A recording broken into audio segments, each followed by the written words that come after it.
Last Tuesday at 11:47 p.m., you sat on the edge of the bed refreshing his messages, and the screen stayed empty and your chest tightened. And there is a specific reason he pulled away that has nothing to do with how attractive you are and everything to do with a single psychological pattern that starts the moment a woman confuses access with closeness. She kept her phone on loud through the night because she told herself she was being understanding. He had work, he had stress, he had a lot going on. And every time he disappeared, she became softer, easier, more available, like maybe devotion would calm whatever distance kept opening inside him. She answered in seconds. She canceled dinner with friends. She reread old messages like they were evidence in a case she was losing. And when he finally did text back, even if it was cold, even if it was 2 words, even if it arrived at 1:13 in the morning like a crumb tossed across the room, her whole body relaxed as if pain had briefly called a truce. That is where the trap begins. Not with love, with relief. Not with intimacy, with intermittent reinforcement. That hot-cold rhythm where inconsistency trains your nervous system to cling harder because unpredictability releases more craving than certainty ever could. Attachment theory calls part of this attachment anxiety, that crawling feeling that if he pulls away, you must chase him or be abandoned. And newer work on anxious avoidant dynamics keeps landing on the same brutal pattern. When one person fears distance and the other manages closeness by creating it, both people get pulled deeper into a cycle that feels personal even when it is patterned. In plain English, the more you chase for safety, the more your chasing gets interpreted as pressure, and the more he pulls back to breathe, the more your body hears danger. So tonight, do one concrete thing your nervous system will hate for 10 minutes and thank you for tomorrow. Turn your phone face down for 1 full hour after this ends, leave it in another room, and let your body learn that silence is not the same thing as disappearance. She thought what kept him interested was how much she could hold, how patient she could be, how much ambiguity she could survive without making him uncomfortable. But that only taught him one thing, that he could come and go without ever meeting the edge of her standards. And here is the first truth most women were never taught clearly enough to use. When a man senses that your entire emotional climate changes with his level of attention, desire stops feeling alive and starts feeling heavy. Not because you are too much, because your center moved out of your body and into his hands. So why do you stay? Because hope is seductive when it wears his face. Because the human brain does not only bond to kindness, it also bonds to uncertainty when uncertainty keeps getting interrupted by just enough relief to look like love. But here's where most women get this completely wrong. They think the boundary is meant to punish him, when the real function of a boundary is to return you to yourself before your self-respect starts leaking out in tiny invisible ways.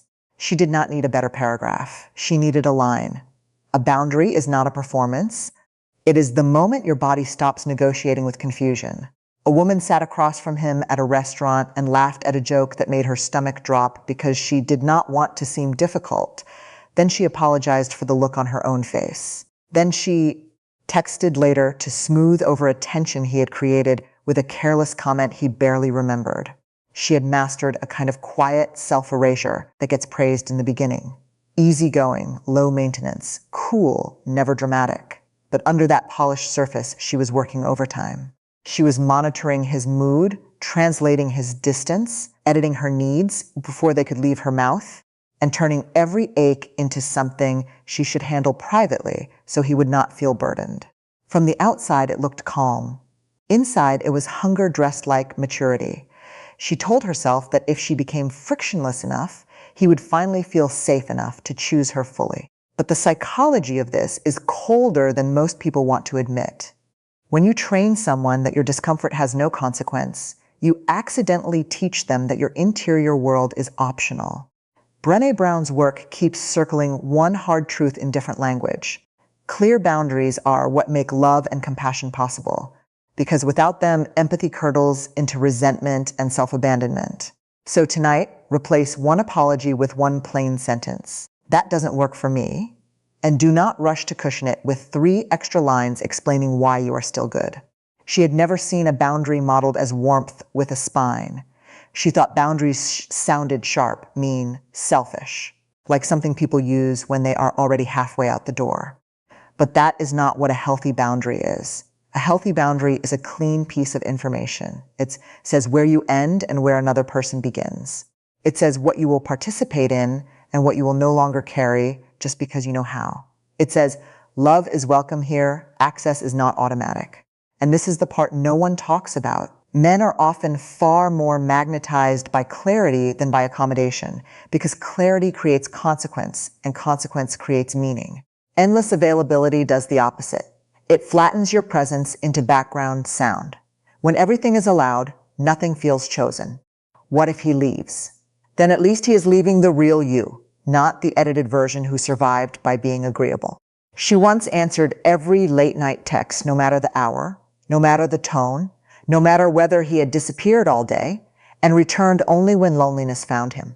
Then one night, she waited until morning, not as revenge, not to manipulate, but because she had decided her evenings belonged to her nervous system again. By breakfast, he had sent 2 more messages, then a question mark, then an actual sentence with effort in it. That did not happen because waiting is magic. It happened because uncertainty shifted sides. He was used to your hunger being immediate.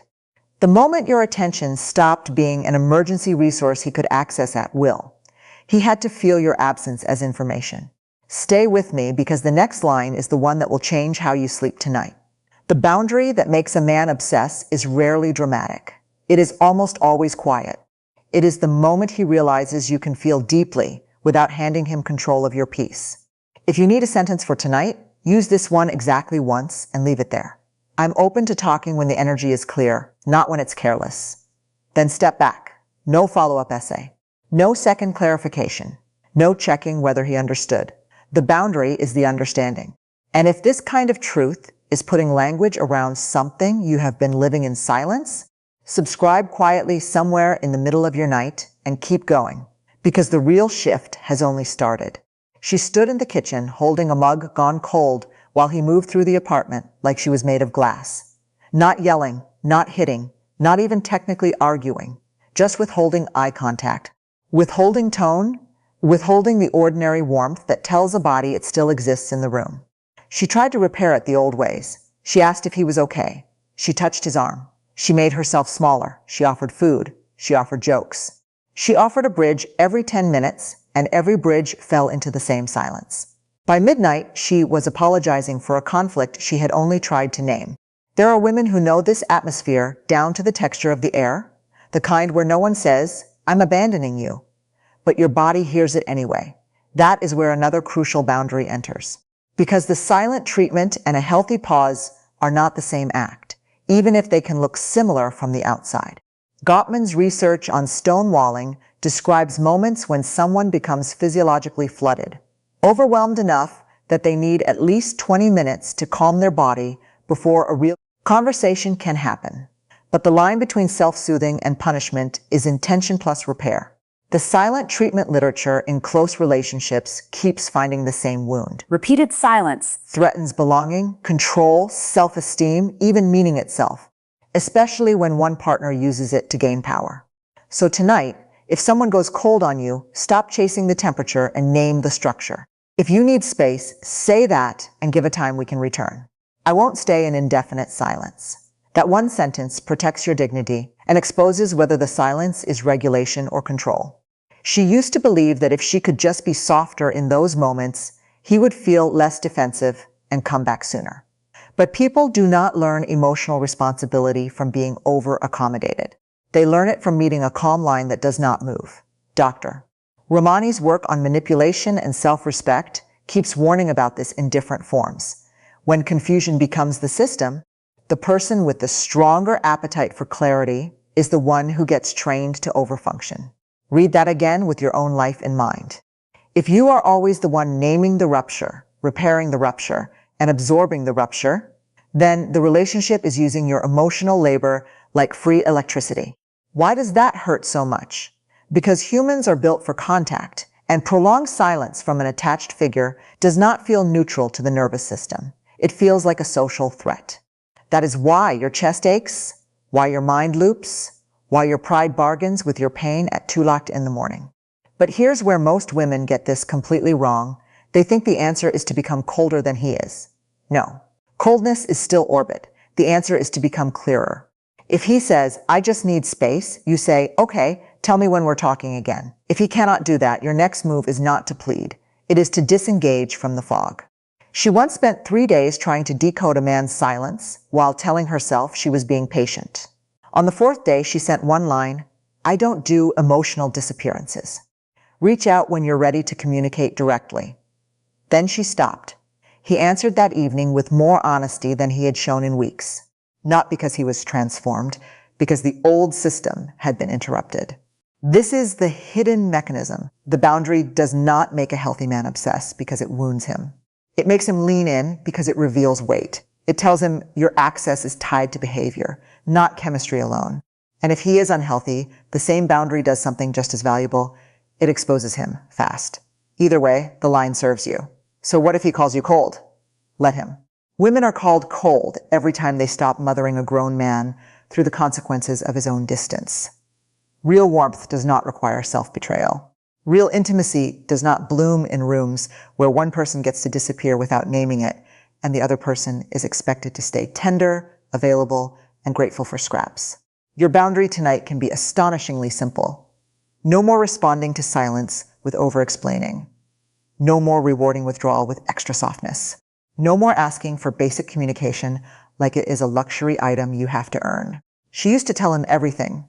Where she was, who she was with, what she ate, what she meant, how she felt, what she feared he misunderstood, what she hoped for next weekend, what she had already forgiven him for before he even knew he had done it. Her honesty was beautiful, but it was also leaking. Nothing was allowed to ripen inside her privately. Every thought became content for the relationship. Every emotion became shared property. And slowly, without either of them naming it, she stopped feeling like a woman with a life and started feeling like a live feed. That matters more than most people understand. Esther Perel's work on desire keeps returning to the same paradox. Love likes closeness, but desire needs a little distance, a little separateness, a little otherness so that one person can still turn and see the other as a world rather than an extension. So tonight, keep one meaningful part of your evening for yourself and do not narrate it in real time. Go to dinner with a friend, take the long walk, read in the bath, sit on the porch. Fold your own thoughts back into your own chest and let your life become something you inhabit instead of constantly broadcasting. She feared that if she stopped narrating, she would be forgotten. That is the deeper wound for so many women. Not fear of being unloved, but fear of becoming unheld in someone else's attention. So they overoffer updates, explanations, reassurance, sexual availability, emotional translation, hoping information will create security. But security built on overexposure is fragile. It makes you legible in all the wrong ways. He no longer has to wonder what your standards are, what your evening looks like, whether your time is precious, whether your mind is elsewhere, whether your world continues beautifully without him. And that last part matters. What makes him lean in? Not games, not cruelty, not fake detachment. The thing that makes him lean in is contact with your self-possession. Self-possession means your mood is not publicly auctioned every time his attention fluctuates. It means your longing can stay dignified. It means you can miss him without chasing him, want him without advertising it, care without collapsing. And this is the part no one talks about. When a woman becomes fully available in order to be chosen, she often stops feeling choosable to the other person because she has stopped choosing herself in visible ways. A life with no protected edges becomes emotionally convenient. And convenience is not the same thing as desire. She once started taking Friday nights back. No announcement, no speech, no social media performance. Just absence with a pulse, a standing dinner with herself, a class, a movie, sometimes nothing at all beyond refusing to hover. He noticed by the second week. He asked where she had been. He sounded different, less casual, more present. The shift was not mystical. It was structural. Her energy was no longer lying on the table like a free sample. And when attention is no longer guaranteed, intention is forced to reveal itself. But stay with me because the next line is the one most people hear too late. The boundary is not, I'm going to disappear so he misses me. That is strategy. The real boundary is, my life will no longer pause so I can remain emotionally available to someone who has not earned that level of access. One is a trick, the other is a standard. Men can feel the difference. Everyone can. If you need a concrete behavior for tonight, choose one window of at least 3 hours when your phone will not be part of your emotional bloodstream. Do not announce it. Do not test him with it. Just go live inside your own life long enough for your body to remember you have one.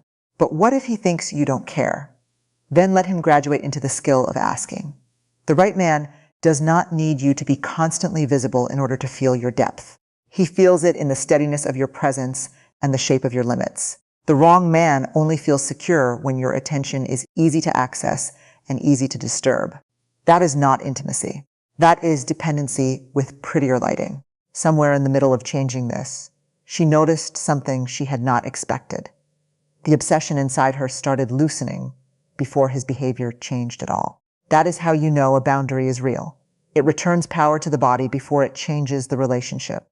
The external shift may come later or not, but the internal shift is immediate. You sleep differently. You breathe differently. You stop scanning every notification like it contains a verdict. You stop living from ping to ping. And the room inside you gets quiet enough to hear a harder truth. If his interest only survives when your boundaries are gone, what he loved was access, not depth. She sat in the car outside her apartment and reread a message that said, "Been busy lately." The same message he had used 3 times in 2 weeks, each time arriving only after long absences and always paired with just enough warmth to reopen hope. She almost replied with understanding again. She almost told him not to worry, that she got it, that life was a lot, that she was easy. Instead, she stared through the windshield and finally let herself ask a cleaner question. Not, how do I keep him? But what pattern am I rewarding? That question changes everything. John Gottman talks about trust being built in tiny sliding door moments. Those ordinary seconds when one person can turn toward the relationship or turn away from it. And once you really understand that, you stop evaluating connection by intensity and start evaluating it by consistency. So tonight, judge the pattern, not the promise. If someone only reaches for you when it suits his loneliness, do not answer the mood, answer the history. She had been hypnotized by emotional spikes.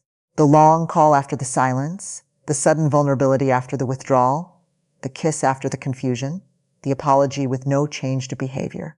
It felt passionate because the lows made the highs brighter. But nervous systems mistake contrast for depth all the time.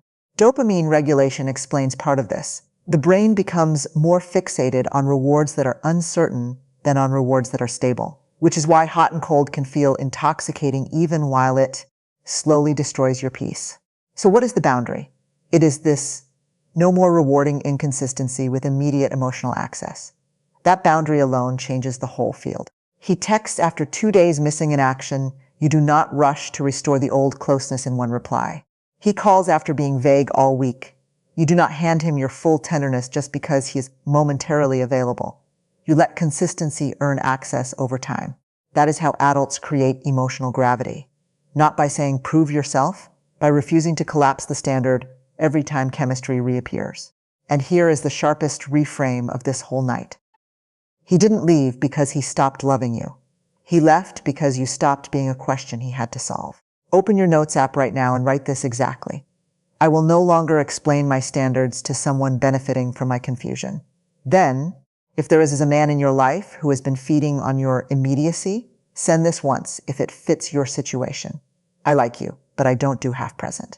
Reach out when you have the space to be clear and consistent. After that, send nothing else tonight. And if he messages after midnight, do not reply until tomorrow after 10 a.m. Let your first response come from your center, not your wound. She worried that doing this would make her seem distant. But boundaries do not create distance where connection is real. They reveal whether the connection can survive truth. A man who is serious does not need chaos to stay interested. In fact, serious people often come forward more clearly when the room stops running on ambiguity. The men who become obsessed with this boundary are usually responding to 3 things at once, even if they cannot name them: respect, uncertainty, and consequence. Respect, because you finally moved like someone who values her own interior life. Uncertainty, because your attention is no longer guaranteed on demand. Consequence, because his behavior now matters more than his mood.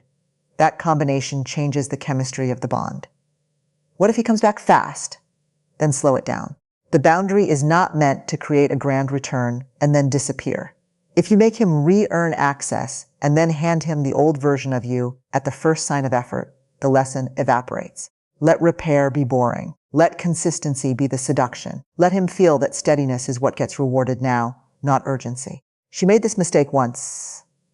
He returned with paragraphs, attention, plans, tenderness, and for 48 hours it looked like the old dream had finally learned how to speak clearly. By the third week, he was drifting again because she had skipped the only part that mattered: sustained observation. A real boundary watches.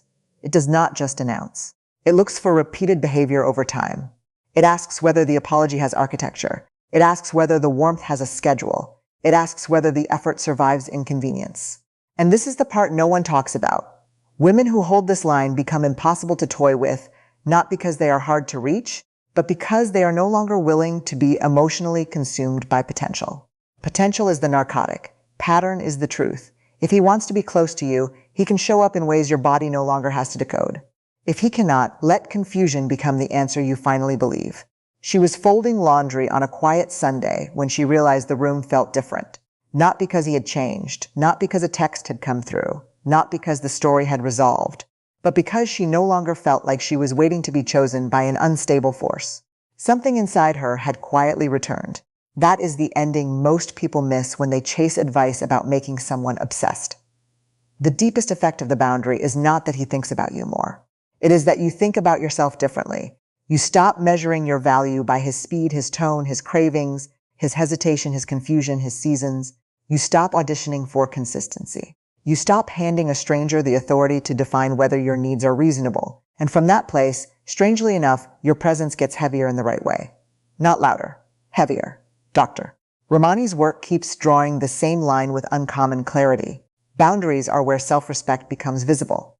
And once self-respect becomes visible, people either rise toward it or they begin pushing against it. Both responses tell the truth.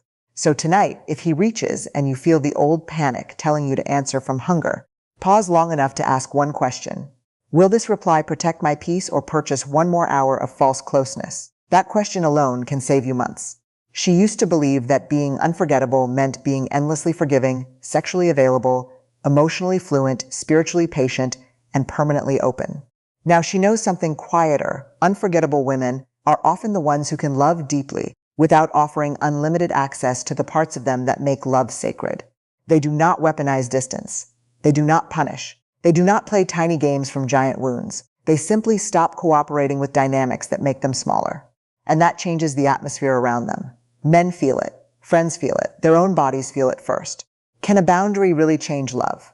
It can change whether what you are calling love is actually intimacy or just activated attachment. It can change whether your nights are spent connecting or decoding. It can change whether someone is relating to your whole self or just consuming your availability. And sometimes, yes, it changes how a man sees you. Because the woman who no longer chases, no longer overexplains, no longer repairs silence she did not create, no longer reports every movement from a place of fear, and no longer rewards inconsistency with instant warmth becomes newly visible to him. She is not a background certainty anymore. She is a person with edges, a person with rhythm, a person whose attention is shaped by meaning. That is often what people call obsession when they do not have better language for it. But do not miss the deeper win. The goal is not to become harder to love. The goal is to become harder to consume casually. If he is capable of depth, your boundary invites him there. If he is not, your boundary saves you from building a home in a place that was only ever rented by the hour. So let tonight be simpler than your old strategies. Do not craft the perfect paragraph. Do not chase the perfect response. Do not stare at the screen waiting for one more sign. Protect your sleep. Protect your pace. Protect the part of you that still knows confusion should never be the price of closeness. If this found you tonight, save it for the night you need it again. And if it stayed with you, there's another one waiting for you about what happens in his mind the moment you stop texting back.